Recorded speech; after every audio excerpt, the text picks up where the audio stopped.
Bonjour à tous, j'espère que vous allez bien et on se retrouve aujourd'hui pour une nouvelle vidéo sur une cover qui va concerner la mission Apollo 17 et donc ce sera une des dernières vidéos pour l'instant sur ces missions Apollo. Bien entendu, il y a tellement de choses à collectionner, tellement de covers en lien avec ces missions qu'on y reviendra forcément dans le futur. Mais après cette vidéo, eh bien, nous ferons une petite pause pour l'émission Apollo et nous parlerons d'autres choses qui peuvent se collectionner, qui sont en lien avec l'espace, puisque c'est le but de cette chaîne. Et donc on verra d'autres choses avant de revenir sur des covers qui seront peut-être pas forcément liés aux missions Apollo. De toute façon, on y reviendra à un moment donné parce qu'il y a encore beaucoup de choses à dire et j'ai encore beaucoup de choses à vous montrer.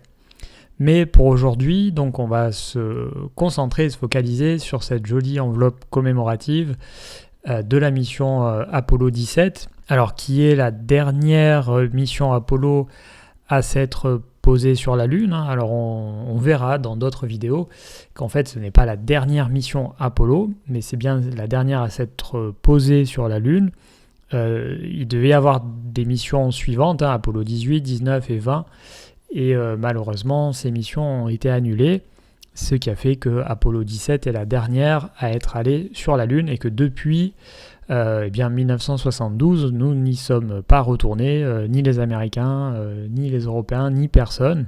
Ça arrivera bientôt, on l'espère. Donc sur cette enveloppe, il y a beaucoup de choses à dire, beaucoup de choses inscrites, beaucoup d'informations. Et on va commencer bien sûr par le descriptif de toute la partie visuelle, logo, insigne qu'on a sur la partie gauche comme toujours.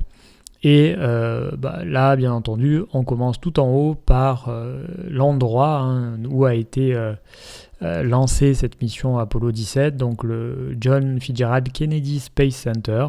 Donc tout simplement, c'est écrit, on le retrouvera aussi sur le cachet juste à côté. Mais là, c'est dans le visuel de l'enveloppe. Et en dessous, on a donc la représentation, 3 dessins, 3 portraits qui sont d'assez bonne qualité d'ailleurs. C'est pas toujours le cas sur les covers, on n'a pas toujours des dessins extrêmement jolis, mais là c'est vraiment assez bien fait. Des 3 astronautes donc de la mission Apollo 17, donc Eugene Cernan, qui était le pilote du module lunaire, donc module lunaire Challenger pour cette mission. Ronald Evans, qui était lui le pilote du module de commande. Donc c'est l'astronaute qui est resté en orbite pendant que ses deux collègues ont passé 3 jours sur la Lune. Et puis Harrison Schmitt, donc, qui était également dans le module lunaire avec Eugene Cernan. Une petite chose intéressante par rapport à Schmitt, c'est qu'en fait, lui, il était géologue. Il n'était pas astronaute, c'est-à-dire qu'il n'avait pas une formation d'astronaute et c'était la première fois, jusqu'à présent c'était des pilotes, des pilotes de l'armée qui étaient sélectionnés, qui avaient une formation, qui étaient entraînés, qui étaient donc astronautes de métier. Et puis pour Schmitt, c'était pas le cas, il était géologue et ça a été la seule fois où il y a eu un scientifique qui était à bord des missions Apollo. Il a d'ailleurs failli pas être sur Apollo 17 puisqu'il devait voler sur Apollo 18, mais suite à l'annulation d'Apollo 18, il a été intégré à l'équipe parce que pour l'instant, il n'y avait eu aucun scientifique qui s'était posé sur la Lune, ce qui était un petit peu gênant quand même pour des missions d'exploration lunaire. Donc voilà, on a le portrait des 3 astronautes avec leur nom en rouge, il y a beaucoup de rouge sur cette enveloppe. Et bien sûr, en dessous de ce petit descriptif, on a l'insigne de la mission, alors qui est aussi assez chargé. Il y a beaucoup de choses à dire et beaucoup de choses à voir dessus. Et puis, si on commence comme d'habitude par l'extérieur, on retrouve le nom de la mission, Apollo 17, avec pour cette fois le 17 écrit en chiffres romains. Alors, suivant les missions, on l'a soit en chiffres romains, soit en chiffres arabes. Donc voilà, il n'y avait pas de règles là-dessus, c'était suivant ce que décidaient les astronautes, parce que très souvent, les insignes étaient soit directement designés par les astronautes, soit en collaboration avec les astronautes. Donc là, voilà, un 17 en chiffres romains. Et en dessous, eh bien, comme on vient de le voir, le nom des 3 astronautes, Cernan, Evans et Schmidt. Et puis, l'insigne en lui-même, où on va retrouver plusieurs choses. Au premier plan, qui prend une grande partie de l'insigne, eh bien, on va trouver Apollon, le dieu Apollon, puisque quand même les missions Apollo tirent leur nom de ce dieu, du dieu grec Apollon, qui, vous le savez peut-être, n'est pas le dieu de la Lune, mais c'est le dieu du Soleil. Ce qui est assez étonnant, puisque c'était des missions qui volaient vers la Lune, mais pour la Lune, en fait, ce sont des déesses, et notamment Artémis, donc Artémis qui est la sœur d'Apollon, et qui est le nom des futures missions lunaires, les missions Artemis, qui sont les missions de la NASA qui vont de nouveau se poser sur la Lune d'ici peut-être 2025 ou 2026. Donc on retrouve cet Apollon en hommage au nom des missions. Alors le dessin d'Apollon n'a pas été inventé, il a un modèle, c'est l'Apollon du Belvédère qui se trouve au Vatican, donc c'est une statue, et puis bien là le dessin a reproduit la statue qui existe réellement et qui est visible au Vatican. Derrière Apollon, on va retrouver un aigle, à nouveau un aigle américain, alors cette fois très stylisé, très moderne. Et puis sur cet aigle, on va avoir une évocation, on peut dire, du drapeau américain avec les étoiles et puis les traits rouges horizontaux, ce qui fait un peu penser à ce qu'on trouve sur le drapeau américain. Sauf que là, on a 3 étoiles, puisque c'est censé représenter les 3 astronautes. Et en arrière-plan, on a encore beaucoup de choses. On a la Lune, on a Saturne, et puis on a des galaxies, une galaxie assez grande au premier plan et une un petit peu plus lointaine, avec des étoiles un petit peu partout.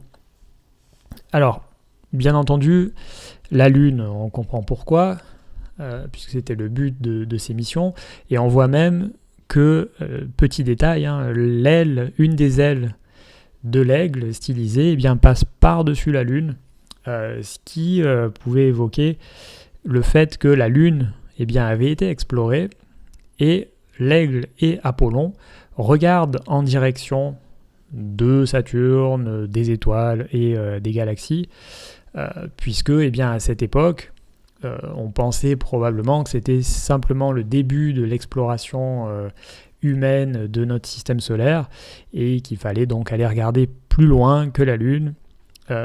Bien entendu, depuis 1972, comme je vous le disais, on n'est plus retourné ni sur la Lune ni ailleurs. Les astronautes sont à bord des stations spatiales, donc on en reparlera, mais des stations Skylab, Mir, et à l'heure actuelle la station spatiale internationale et la station chinoise également. Donc cet insigne représente un peu un espoir pour le futur qui pour l'instant ne s'est pas réalisé depuis 50 ans, mais c'était certainement l'idée de cet insigne. Également là, sur l'enveloppe, la Lune et puis Apollon apparaissent un peu jaunes, mais sur les logos originaux, il était plutôt doré, donc c'était vraiment un signe que c'était l'âge d'or de la conquête spatiale, et ça a été le cas, bien entendu. Même si de nos jours on continue et on va retourner sur la Lune et on ira peut-être sur Mars aussi dans quelques années. Donc voilà, très joli logo avec plein d'informations cachées et plein d'informations intéressantes. Et puis en dessous, on voit donc la dernière mission Apollo scientifique vers la Lune, puisque comme je vous l'ai dit au début, en fait la mission Apollo 17 n'est pas la dernière mission Apollo à proprement parler.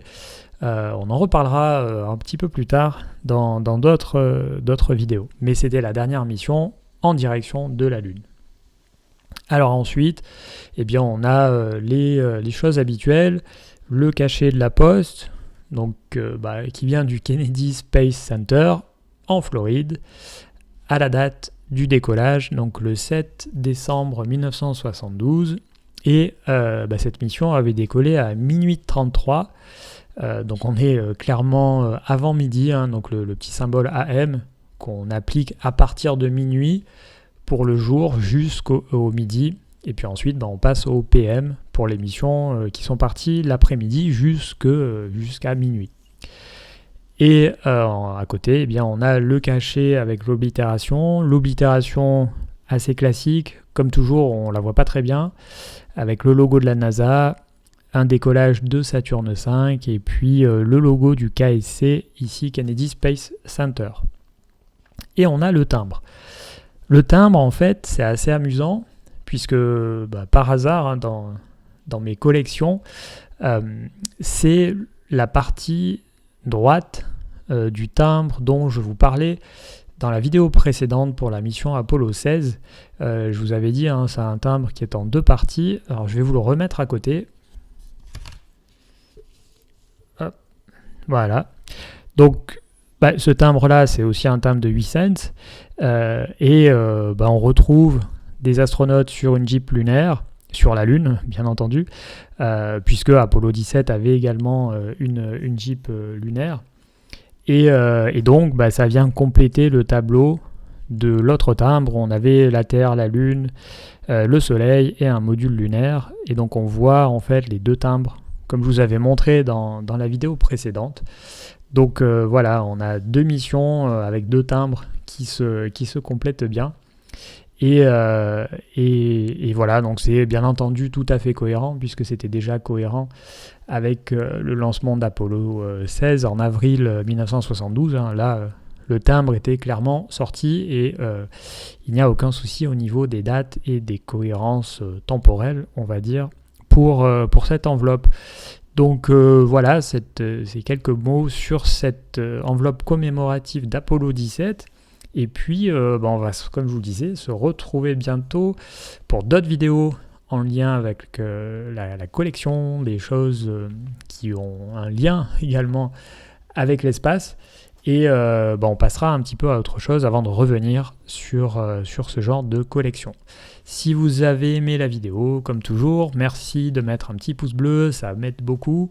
Et puis, vous pouvez également vous abonner et activer la cloche pour ne pas rater les prochaines vidéos. Et sur ce, je vous dis à bientôt.